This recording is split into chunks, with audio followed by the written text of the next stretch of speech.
Metal cladding proof of purchase from YouTube subscriber. Ayan na, malapit naman siya sa block, di ba? Ay, didikit. Saan nyo siya ididikit? Doon sa taas? Dito sa harap, sa baba? Sa third floor. Dito sa harap. Ayaw lang niya. Oh, parang maanong tingnan. Ano po ba siya sa construction din? Sa firm? Ano siya? Nasa basic engineer. Kaya lang, ano siya? Electrical. Electrical engineer siya. Kanina. Uy, di natin nababa yung parcel. Kasi may ano rin ako TikTok. Malapit lang po sa amin yung JNT. Hindi na siya kinukuha ng rider. Every delivery namin, pinababa na lang namin doon. Tinuro na lang sa amin ng rider kung paano. Kasi para agad, nakukuha. Marami pa ako. Hindi ko nga agad nakita ikaw eh. Doon na sa iyo nakabili ng mga gamit. Hindi, okay lang po. Marami pa naman. Paano nyo ba ako na-search? Nag-ano pa ako ng claddings. Sa? Nag-scroll ako sa sa YouTube. Oo. Bigla ko nakakita. Yun, nag-ano ka ng claddings, kaya i-search kita. Okay. Kung saan pwedeng bumili. Legit supplier, di ba? Kung pwedeng saan makabili nito. Buti na lang. Ako sinuggest ni YouTube sa inyo. Dumaan to sa sa pag-scroll ko nung... Actually, nakapost din to sa TikTok. Pero meron din ako. Hindi kayo na sa TikTok. YouTube ako na. Sa YouTube talaga kayo nag-search.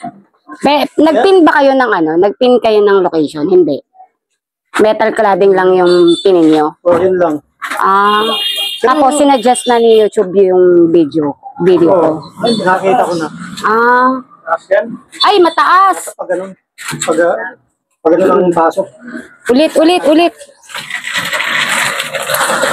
Malapit na siya sa block kasi gusto ni Sir Block wala talagang gray sir Kaya yung una, ibang supplier yung hindi pala pwede sa kanila yung ganito. Iba yung kanilang profile. Saan niyo siya ididikit? Pag pwede ako bumalik dito pag nakakabit na. Sa second floor, tsaka sa... Doon lang sa third floor yun. Third floor lang. Ganda. Ilang square meter po, sir? Ako lang yan, ma'am, 36. 36, tapos extended sa likod? Hindi, lang. Kalahati lang.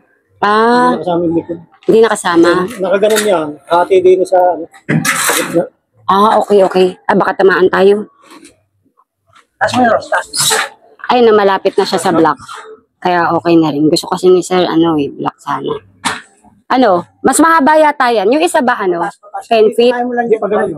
Dapat pala nagbaon kayo ng gloves. Kasi baka magasgas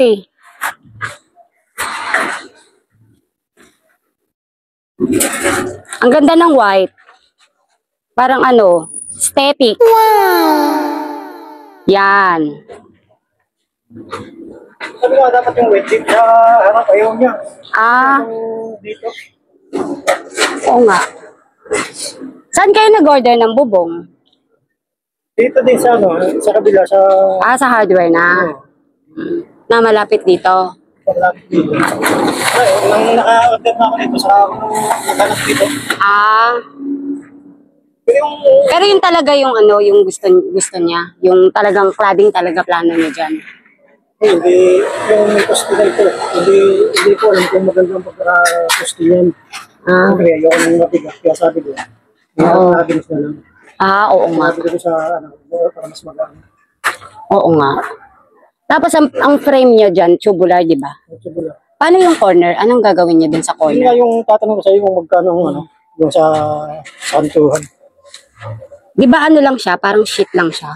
Lang siya. Parang angle bar lang siya. Inaano sa...